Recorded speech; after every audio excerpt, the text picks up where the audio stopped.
देश के सबसे बड़े बैंक घोटाले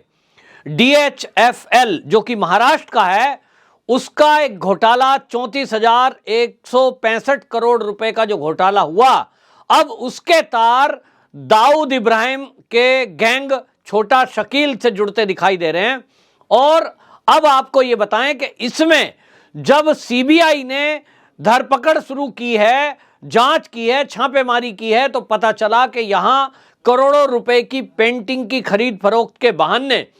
पैसे को छोटा शकील तक पहुंचाया गया। ये जो बैंक का घोटाला था, इसमें अभी पिछले ही दिनों हमने देखा कि किस तरह से NCP के एक MLC उनको गिरफ्तार किया गया था। ये पूर्व जो MLC थे NCP के, अविनाश भोसले, इनको गिरफ्तार किया गया था क्योंकि पता लग रहा था कि इस घोटाले में इनकी भी भूमिका है। अब ये जो घोटाला है, ये इस तरह से किया गया कि ये जो DHFL बैंक है,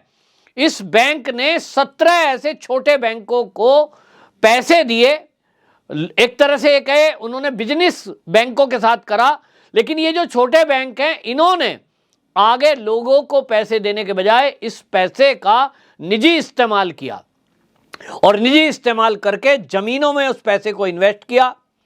जमीनों को ऊंची कीमत पर बेचकर उसके पैसे कमाए और उस पैसे को फिर अब पता लग रहा है कि अंडरवर्ल्ड तक पहुंचाया गया। अब अंडरवर्ल्ड का खेल कोई नया नहीं है, महाराष्ट्र में हम जानते हैं, मुंबई में हम जानते हैं। नवाब मलिक जी जो कि NCP के मंत्री हैं और इस समय जेल में बंद हैं, उनका भी जब खुलासा हुआ था, भारतीय जनता पार्टी के लीडर ने उनके बारे में खुलासा किया था, तो ये चीजें सामने आई थी कि उन्होंने भी कुछ इस तरह की जमीन खरीद फरोख्त की थी। अब इस मामले में किरीट सोमैया जो भाजपा के लीडर हैं, उन्होंने जब खुलासा किया तो पूरे देश में एक हड़कंप मच गया था कि क्या कोई इस तरह पार्टी के लीडर दाऊद इब्राहिम जो हमारे देश का मोस्ट वांटेड आतंकवादी है, उस तक को इस तरह से मदद कर सकता है।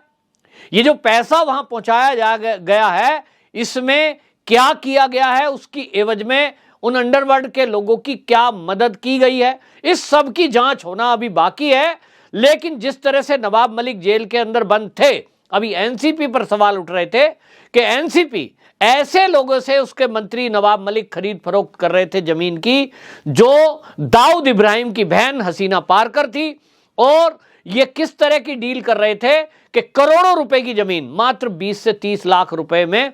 इन्होंने ली। अब सवाल ये उठ रहा है कि जिस जमीन की कीमत आज 300 करोड़ है, नवाब मलिक जी ने उसको 20 लाख में खरीदा।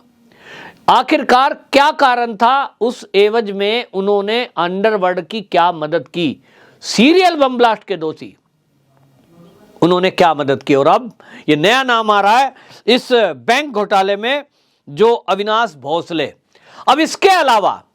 जो CBI ने कार्रवाई की है और उसने जो वो करोड़ों की पेंटिंग, महंगी महंगी घड़ियां वो बरामद की हैं, ये हैं अजय रमेश, इनको गिरफ्तार किया है। और इनका भी लिंक आ रहा है कि इन्होंने किस तरह से बैंक के साथ जुड़ करके, जो बैंक है 17 ब्रांच हैं, 17 बैंकों का समूह है, उसके साथ जुड़ करके जो बैंक है DHFL, इससे लोन लिया, इससे पैसे लिए और पैसे लेकर के वो वापसी लौटाए नहीं, घपला घोटाला किया। और इस घपले घोटाले में जो बैंकों से लाभ होता है, उस लाभ के एवज में बड़े बड़े गिफ्ट दिए गए, कीमती कीमती गिफ्ट दिए गए, जिसमें बहुत कीमती लाखों रुपए वाली कीमत की घड़ियां हैं। और अब ये पेंटिंग के बारे में भी ये कहा जा रहा है कि जो पेंटिंग ये छापे में मिली है, इसकी कीमत 34 करोड़ बताई जा रही है। अब 34 करोड़ की कोई पेंटिंग, अगर मूर्तियां ये मिलती है, तो आखिरकार ये भी बात आएगी कि ये जो मूर्तियां हैं जिसकी कीमत करोड़ों में है, ये कहां से आई हैं? क्या ये स्मगलिंग करके लाई गई है? क्या इसके पीछे भी कोई जो अंडरवर्ल्ड है उसका कोई कनेक्शन है? इन मूर्तियों के पीछे का राज क्या है, ये CBI खंगालने की कोशिश कर रही है। लेकिन महाराष्ट्र के अंदर जिस तरह से बड़े बड़े घोटाले खुल रहे हैं और उसमें जिस तरह से राजनीतिक पार्टी में खासतौर पर NCP जुड़ती दिखाई दे रही है, तो यहां एक बात तो सिद्ध होती है कि जो शिवसेना के लीडर एकनाथ शिंदे, जिन्होंने उद्धव ठाकरे से बगावत करके अलग से एक गुट बनाया और आज सरकार में वो मुख्यमंत्री हैं, तो उनकी बात सही होती नजर आ रही है कि जब ये सरकार उद्धव सरकार बनी, उसके बाद जो घपले घोटाले हुए हैं, इस घोटाले में शिवसेना केवल बदनाम हो रही है और इसमें एनसीपी वाले ये लाभ कमा रहे हैं। अभी हाल ही में पिछले दिनों आपको बता दूं, जब सदन को संबोधित देवेंद्र फडणवीस कर रहे थे, उस सदन को संबोधित करते हुए महाराष्ट्र में विधानसभा को उन्होंने बाकायदा यह खुलासा किया है कि जो फंडों का आवंटन होता था उसमें भी सबसे ज्यादा फंड अगर किसी ने लिया है तो वो एनसीपी ने लिया है, उसके बाद कांग्रेस और तीसरे नंबर पर शिवसेना को रखा गया। यानी फंड के आवंटन में इतना पक्षपात किया गया और उद्धव ठाकरे इसको लेकर मौन रहे। लेकिन जिसकी जानकारी में है, जो इन चीजों को महसूस कर रहा था कि सरकार बेशक शिवसेना की मानी जा रही है कि उद्धव ठाकरे मुख्यमंत्री हैं और शिवसेना के हैं, तो शिवसेना की सरकार है, लेकिन घपले घोटाले और फंड का लाभ वो ले रही थी एनसीपी। अब जिस तरह से एनसीपी के तार जुड़ते हुए इस बैंक घोटाले में दिख रहे हैं डीएचएफएल बैंक से, जो कि भारत का अभी तक का सबसे बड़ा बैंक घोटाला बताया जा रहा है, अब इसमें क्या जवाब देंगे? क्या उद्धव ठाकरे जी के पास इसका जवाब है कि उनके रहते उनके राज्य में इस तरह का जो घपला घोटाला हुआ है, इसमें यस बैंक भी जुड़ा हुआ है, यस बैंक के आपस के लिंक के कारण ये जो घोटाला हुआ है, हालांकि अब इसमें सीबीआई कार्रवाई कर रही है,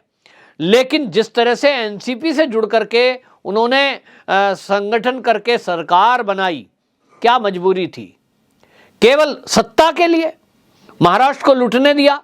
महाराष्ट्र की तरक्की के लिए जो पैसा लगता, महाराष्ट्र के लोगों को जो लाभ मिलता, वो महाराष्ट्र के लोगों को नहीं मिला, वो मुट्ठी भर लोगों की जेब में गया, जिसमें एनसीपी का तार जुड़ता दिखाई दे रहा है, जिसमें बाकी और दाऊद इब्राहिम जैसे लोग जुड़ रहे हैं। अब छोटा शकील का नाम सामने आ रहा है। तो सवाल यह है कि सरकार चल रही है तो आपको तो अपराधियों पर नकेल कसने के लिए काम करना था। शिवसेना की सरकार आई, पहली बार आई, शिवसेना का मुख्यमंत्री पहली बार महाराष्ट्र की सत्ता में बैठा, तो एक ऐसा उदाहरण प्रस्तुत करना था कि ये जो छोटा शकील है, दाऊद इब्राहिम है, ये जो नशे के कारोबारी हैं, इनमें खौफ पैदा होता और महाराष्ट्र की जनता में एक दिलों में आप राज कर सकते थे शिवसेना वाले कि भाई शिवसेना की सरकार लाओ, ये सरकार आती है तो भ्रष्टाचार पर नकेल कसती है, गुंडे मवालियों पर नकेल कसती है। जैसे यूपी के अंदर आप देखें, योगी सरकार बनी, बीजेपी सरकार पहले भी बनी है, लेकिन योगी सरकार बनी तो योगी जी के आने से, मुख्यमंत्री बनने से एक बदलाव आया, भगवाधारी संत बना तो बदलाव आया। लॉ एंड ऑर्डर की सिचुएशन जिस तरह की अच्छी हुई, दूसरी बार लोगों ने इसीलिए योगी जी को चुना कि योगी रहेंगे तो बुलडोजर चलेगा, योगी रहेंगे तो माफिया पर कंट्रोल रहेगा, योगी रहेंगे तो कोई लड़की को नहीं छेड़ सकेगा, योगी रहेंगे तो पर कंट्रोल रहेगा। और उसका असर है। शिवसेना भी इस तरह का इंप्रेशन जमा सकती थी, लेकिन इस तरफ कोई ध्यान नहीं दिया गया और इसलिए एकनाथ शिंदे अलग हुए। अब ये जो बैंक घोटाले की जांच में सीबीआई लगी है, सवाल यह है कि इस बैंकों के घोटाले के जो तार है, आप देखिए पिछले दिनों संजय राउत जी का नाम आया था और उनका नाम केवल इसलिए आया था कि वो ईडी पूछताछ करना चाह रही थी उनसे, उनकी पत्नी से भी पूछताछ हुई है, क्योंकि उनके जो एक मित्र हैं प्रवीण राउत, जो अब जेल में बंद हैं, उनके ऊपर आरोप है कि जमीन खरीद फरोख्त और उसमें उन्होंने घोटाला किया है और उनके तार भी कहीं ना कहीं इस बैंक के अंदर जुड़ते हैं। जो ये बैंक घोटाला है इससे जुड़ते दिखाई दे रहे हैं। तो इस कनेक्शन में जो जो नेता इन्वॉल्व हैं उनका जेल जाना तय है। अब एक एक करके कड़ियां जुड़ेंगी तो चाहे कोई भी हो जेल की सलाखों के पीछे जाएगा। लेकिन हमने देखा है कि जब नेताओं पे कार्रवाई होती है तो वो ध्यान भटकाने के लिए इधर उधर की बातें करते हैं। लेकिन आज ये तय है कि सीबीआई ने जो कड़ी कार्रवाई की है, छोटा शकील से तार जुड़े हैं, तो छोटा शकील का नाम आते ही समझ लीजिए आतंकवादी नाम आ गया। तो अब इस मामले में एनआईए भी बीच में आएगी और अब यह भी माना जा रहा है कि कहीं ना कहीं अंडरवर्ल्ड के कनेक्शन के कारण जमीनों की खरीद फरोख्त भी जो की गई है उसमें भी भारी घपला घोटाला किया गया, यानी जो प्लॉट बेचना नहीं चाहता उससे डरा धमका कर लिया गया है, कम कीमत देकर ऊंची कीमत का प्लॉट लिया गया है, और उसकी एवज में जो पैसे जो कमाए हैं वो दाऊद इब्राहिम जैसे गिरोह, छोटा शकील जैसे लोगों तक पहुंचाए गए हैं। उसका जरिया क्या क्या था, कौन कौन थे, हवाला के जरिए पहुंचाया जा रहा था या जमीन खरीद फरोख्त करके, इस सारे घोटाले घपले की जांच अब सीबीआई कर रही है। निश्चित रूप से अगले कुछ दिनों में बड़े नाम इसमें शामिल होते दिखाई देंगे। वंदे मातरम।